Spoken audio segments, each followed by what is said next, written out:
After suffering from illness for 5 years, the last remaining spark of life in Hirako was extinguished, and his soul departed to an unknown place. At that time, the young man encountered an elderly man tinged with yellow who spoke to him, saying that he was the cause of his illness, indeed the primary reason for his death, and thus wished to apologize to him, and take him to another world, where any wish he desired could be fulfilled as an expression of his apology. Throughout his life, Hirako had only one wish: to live on a farm far from the city's noise, and to have his own family. Therefore, the elderly man decided to grant Hirako the legendary farming tool that would assist him in everything he desired. After that, the young man opened his eyes to find himself in a forest on the surface of the earth, feeling overjoyed because he finally possessed a healthy body. He couldn't believe his eyes when he took out the legendary farming tool given to him by the elderly man, and he was amazed by its ability to transform into any shape he imagined. Holding on to it, he never felt tired. He began Hirako by searching for a place to settle within the forest, where he found a giant tree and a distinctive marker that easily identified the location. When he reached the tree, at the peak of excitement, and after determining the residence site, he had to search for a way to fetch water to focus his senses on identifying its source. However, all the sounds around him were just trees. The river was too far away, so he decided to use a digging tool to bring water. Since he didn't feel tired while carrying the tool, he continued digging tirelessly until he finally found water. He couldn't believe his eyes out of joy because he would drink his own water. After obtaining the water, Hirako decided to clean the rest of the area to expand the space where he would live. Once he finished cleaning, he found a tree in the middle of the area that bothered him. Thanks to his experience from the previous world, he decided to split it slightly to the right and left, then cut it down using his farming tool until the tree broke with a single strike. The tool's capability was not limited to just felling the tree. It also helped him easily chop the wood, as if peeling and cutting it. He gathered the planks and prepared them until he built himself a house. That day ended before sunset, leaving the young man in a state of panic, as he had not yet lit a fire and did not know where to sleep amidst endless confusion. Therefore, he dug into the tree to find a place to stay, continuing to carve the wood to form cups and some other tools until dawn. The first thing he did in the morning was to light a fire, because he did not want to forget it, as had happened in previous days. After that, he continued cleaning the area and cutting trees until he felt hungry and did not know what to eat. Suddenly, a wild rabbit attacked him, so he killed it using a farming tool, then cooked it and they ate from it. Only the pigeons remained, so he prepared them and set up barriers for them. Hirako continued his work on the land while thinking about the vegetables he would grow, whether potatoes, onions, or something else. He created his first field on the other side of the area and pondered what to plant, but by the end of the night, he discovered that he had no seeds at all and that he needed to obtain them to plant. So he postponed the task of obtaining them until the next day. In the morning, the young man was surprised to find that the fields he had planted the day before had begun to sprout, considering this as proof that the legendary farming tool also performed the task of germination. However, another trench had to be dug to protect the seeds from rabbits. He dug around the farm and killed some rabbits that tried to approach, then used his tool to water the plants. Hirako wondered to himself what those seeds would grow into, thinking that if they were weeds, he wouldn't be able to bear it. The days passed quickly, and Hirako began building a new house for himself. Everything was going well until one day he heard a noise outside the house. He went out to look and found two extremely exhausted dogs, seemingly on the verge of death. Without hesitation, Hirako picked up some wood and brought them inside to tend to their wounds. He gave them some meat from a pig he had hunted to eat. Later, he noticed another dog with a swollen belly, apparently a pregnant female. After eating, her belly began to hurt severely, and it was clear that the puppies were coming. The young man didn't know what to do, so he took the dogs to his house to rest, lit a fire in front of them for warmth, then returned to the tree to sleep,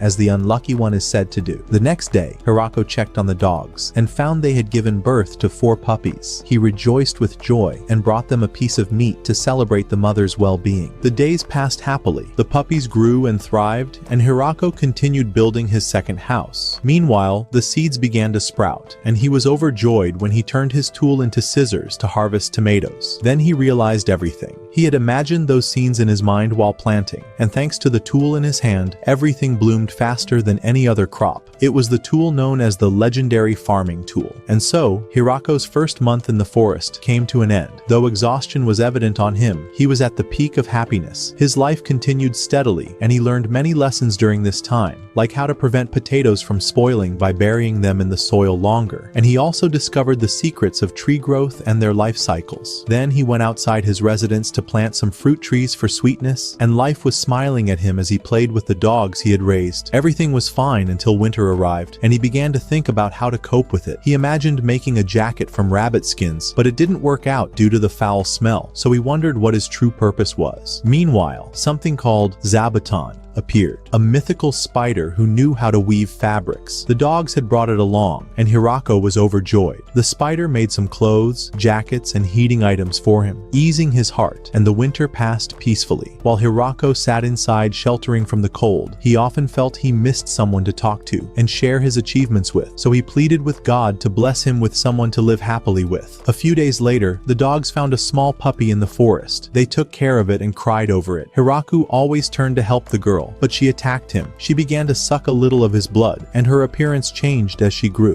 Hiraku didn't understand what was happening or the reason behind it, so the dogs had to hit her until she ran out of energy and returned to her small size again. Hiraku approached her and asked, "Are you an enemy or not?" The girl apologized, saying, "I'm sorry, I was just passing by and tried to joke around with the dogs a little, but they hit me, as you saw." Then, in another situation, she offered to suck more of his blood to alleviate her condition and grow. Since Hiraku had a healthy body unaffected by the blood, it had no impact on him. By the way, that girl was a vampire, and her name was Mira. After that, Hirako took Mira inside his place, and the girl was astonished. "What are these plants? I've never seen them before. I can't believe my eyes." Then Hirako cut a piece of tomato for her to taste, and it melted into her smile. They spent the day together, with Mira wandering around the garden discovering and recording the plants. As the day ended, Hirako saw her sitting alone, and remembered he was no longer by himself. He approached her and started talking. The girl told him everything, saying she was fleeing the city out of fear from soldiers chasing her. She thanked him for taking care of her the previous day and explained, "I won't burden you. I'll leave tomorrow, so don't be angry." Her words filled him with deep sadness, so he drew near and said, "I don't want to let you go. I want you to stay with me." Raising a cup from his hand, he told her, "I have a request that might seem a bit heavy, but I hope you'll live with me. I don't want to be alone anymore." At that moment, she said to him, "But there are people chasing me, and you might get hurt because of my presence." Hirako replied, "I don't mind. I'll protect you. But I've been used to this solitary life for a long time, and I don't wish to remain alone." The girl replied, "But I am a vampire and you are human." Hirako said to her with a smile, "No problem. I will always take care of you and love you forever." Mira was so happy upon hearing these words that her face turned red, saying, "We agree. We will get married starting today." What a wonderful beginning. The next day, Hirako woke up excited and headed to his farm to work with great energy, his joy indescribable. Mira showed her affection with her bright greetings, elegant as the full moon. Then he said to her, "You are the first human in our village, and your odd number is 30. The girl smiled and said, "What a beautiful 30. They continued working on the farm, and everything was going perfectly. The following day, while everyone was working quietly on the farm, suddenly the alarm bell rang, and Hirako rushed out to look outside. There, he saw another girl tied up by dogs, just like what had happened to Mira before. Hirako was delighted and freed her, then asked, "Who are you, and why have you come here?" The girl introduced herself saying, "My name is Tia, and I am a descendant of the heavens. I came searching for a specific person." She added, "That person was trying to escape, but I saw him in a state of great comfort, so I seized him by force." Then the dogs attacked her again, injuring her on the head. Hirako calmed the situation and took her to his house, making her sit in front of Mira to tell him all the details and reveal the reason for her search for that person. Tia said to him, "Mira blew up one of the kingdom's palaces while conducting some experiment, which is why everyone is chasing her." Mira interrupted, saying, "That was because of a nobleman who kept bothering me to make medicine for him. When I got fed up with his harassment, I blew up his palace, so I came here." Tia asked in surprise, "And what about that thing beside you? Why is it here?" Mira's face turned red as she said, "This is my husband, and I will live here with him." Farah Hirako was so delighted by these words that she felt life had become sweeter and more beautiful than ever before. Then, to ease Mira's embarrassment, she stood up and approached Tia, saying, "What do you think about living here with us? The place is spacious and vast, with everything we need, plus fruits you won't find anywhere else." Since Tia didn't fully understand the conversation, Mira took her on a tour around the farm, introducing her to all the plants and crops, as well as the villagers. Meanwhile, Hirako taught Tia how to chop the cabbage he was serving her, and Tia was overjoyed. He also had her try strawberries for dessert, and it didn't take long before she decided to stay. The next day, Tia noticed the descendants of the magical dogs and discovered the large size of their family, as well as seeing the spider and its offspring who kept multiplying. Because of this, Tia told Hirako that she would go find someone for him. When she left the farm and returned after several days, she brought back a group of 1,000 individuals whose appearance seemed to instantly uplift the spirit. Tia explained to him, they used to live in a village in the north, but the wars that broke out between them and the demons destroyed their village, leaving them homeless and wandering the world until now, with no one to take them in. Tia said to him, please, let us live here. Hirako listened to everyone and agreed to their request. The girls began integrating into the village and contributed to the development of agriculture and industry, eventually creating unique dishes. After a few days, these 1,000 individuals harvested their first wheat, and the village announced they would make bread. Hirako was amazed by this news, as he hadn't tasted bread since arriving in this world. The next day, Zabuton captured the queen bee and brought her to Hirako with the intent to torture her, but Hirako calmed her down, saying, don't leave her like this, Lady Spider. Let's keep her until she brings us some honey instead of killing her pointlessly. Zabuton agreed with his words. Hirako created a place for the beehive, filling the surroundings with beauty and freshness. Then he began digging a permanent well in the village, as their numbers had grown, and the existing well could no longer provide enough water. With the help of 1,000 companions around him, he decided to use the legendary farming tool to compact the soil into a specific shape, then dug and arranged the shapes side by side until they reached the river. A clever idea. He said, what a wonderful design, my son. Afterward, everyone rejoiced as water reached the reservoir, and everything was well. Some wild, predatory fish appeared, but Hirako took care of them, then proceeded to grill them. The girls stood amazed at what he was doing, as they initially didn't want to eat it, but after tasting the food he prepared, they loved it, and finished every bit of what was in front of them. Hirako then decided to cultivate rice. He began by digging a dedicated seedling bed, filling it with water from the new reservoir he had built. He took the seedlings and distributed them to the girls in neat rows, with everyone gathered together, working as one. After some time, the rice grew, and Hirako harvested it, leaving it to dry slightly to reduce moisture. It was then collected, threshed, and milled, making the rice ready. Hirako could hardly contain his joy at the sight of the girls, who stood famished while waiting. He told them, just wait a little longer, the food is ready. As he fired up the stove and placed the rice inside, he prepared rice balls and handed them out to the girls. One of them hesitated at first, but ended up trying it and was delighted by the flavor. Stuffed with meat, it was delicious, yet simple. And after all that, life in the village continued. And after they finished farming one time, Hirako saw the girls cleaning themselves with magic after a hard day's work.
Huwag mong subukan, buo kitang isusubo.